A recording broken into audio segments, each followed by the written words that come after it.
Good day and welcome to the new COVID-19 lifestyle update. I've had to give it a title because I've sort of subscribers from around the world. Sorry, my chair is very uncomfortable this morning for some reason.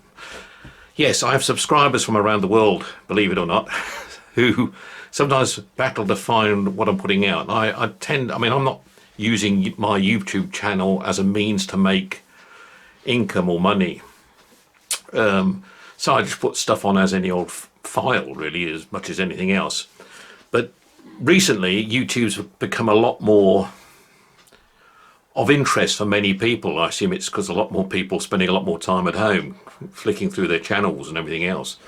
So there's been a lot more information going on to YouTube, and therefore I thought, well, I've got to try and get it a little bit more focused for those that watch my stuff, and they can find it a lot easier, because it's not so much some of you get stuff that I send to you, while others just are subscribers, so it just drops into their file as and when, and then some just like to droll around and find it as and when they want to. But yes, that's the idea. We're in this for a long time, there's no doubt about that, and we're going to have to get used to it. We're going to have to get used to the new way of living in the world. I mean, I've said it many, many times already, and there's been some people that have doubted that. I can hear Richie talking to a friend upstairs. Anyway, so, yeah, keeping our distances, the 2 meters apart, careful when we're shopping, trying to work from home, all these things are going to be with us for a while. I've got no doubt about that. Yes, vaccines, we've talked about those before. Hopefully we'll get one. Perhaps we won't. Who knows? We've got to obviously think positively about that, and I know there's many, many people working on it. But that's not what I want to talk about today. I want to talk about really this PPE issue, which the government are getting hammered on all the time. And it's like they're down and they're trying to get up, and we're kicking them down again. The media are, every opportunity they can get to kick them and say, why haven't you got enough PPE? Why haven't you organised it? Why haven't you planned it? Why didn't you see this coming? Why didn't you do this? What? And look, I'm not saying they haven't made any mistakes. Of course they have, as have every other country in the world. But it's a tough, it is hard out there. And of course, we want to have all our frontliners wearing the protective material to ensure that they do protect themselves and they don't catch this disease and end up dying from it. Very important. And I want to share what's happening in other parts of the world. In the Philippines, for example, what they are doing, again, Philippines, they haven't got anywhere, they've got a much larger population than the UK, 70, 80 million odd people living in the Philippines. They haven't got any, it's not a wealthy country by any means. So they don't have anything like a national health service that we have. They don't have the deep pockets of us in the UK, believe it or not, to just make projects happen. But they have to come up with solutions. And when it comes to protective material, in terms of their PPE, they've come up with some very innovative ways. And they've got everybody, well, not everybody, but they've got lots and lots of volunteers in the country making the stuff for them.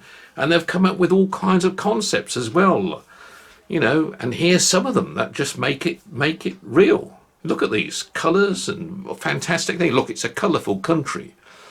And the people are a colourful people, most of them anyway. Must be careful what I say here. But they get on with it and they make things happen. And they've had some fantastic resources pulling together to get some of this PPE material and protective clothing out there. Of course, they haven't got the pandemic in their country as bad as we have at the moment, but they are certainly knuckling down and making sure it doesn't spread through the country like it has in our country.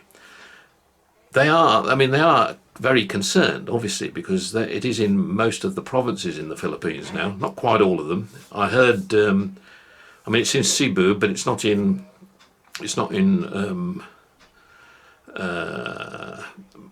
Bohol yet.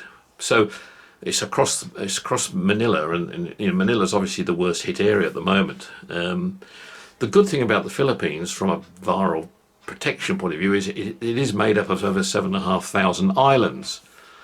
So obviously the main islands, like Luzon, where Manila's on, they get a lot of the visitors from overseas, particularly those business players, and then Cebu on the southern side gets quite a few as well. But it's still a concern, because if they got badly hit with this virus, they haven't got the resources and capabilities that Europe, a lot of European countries have to actually deal with it, and that's very, very important.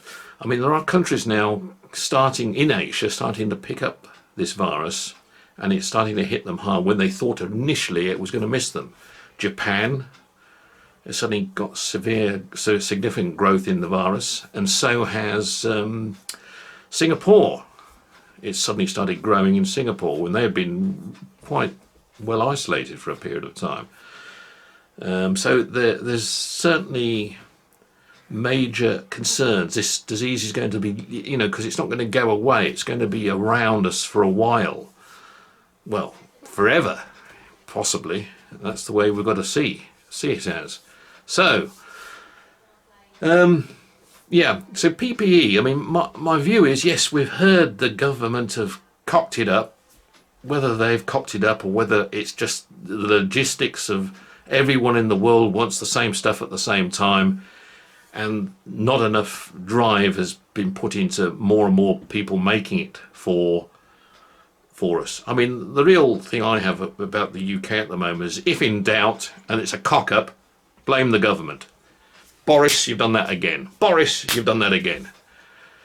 Poor old Boris gets hit for everything. I was reading an article in the paper today, Sunday paper today. Boris is, he didn't attend the first 5 Cobra meetings, because based on the fact he didn't think it was important when Cobra was first set up for dealing with this coronavirus but the thing is, the World Health Organization didn't really put it on our radar in any strength until after then. Anyway, it was sort of mid-January then before that really started to become an issue with us. So I don't think if it would have been a Labour government in power, they wouldn't have done anything different. I've got every view in that. It's nothing about parties. This is about human nature. Everyone's been caught out with this. So it's not Boris. And I know Boris bashing is something everyone, or not everyone, a lot of people love to do. But no, I don't buy it, I'm afraid. Boris it could have been anyone who'd done that. And they did. Conversation is still going on down there. Anyway, talk to you again soon. Take care. Bye-bye.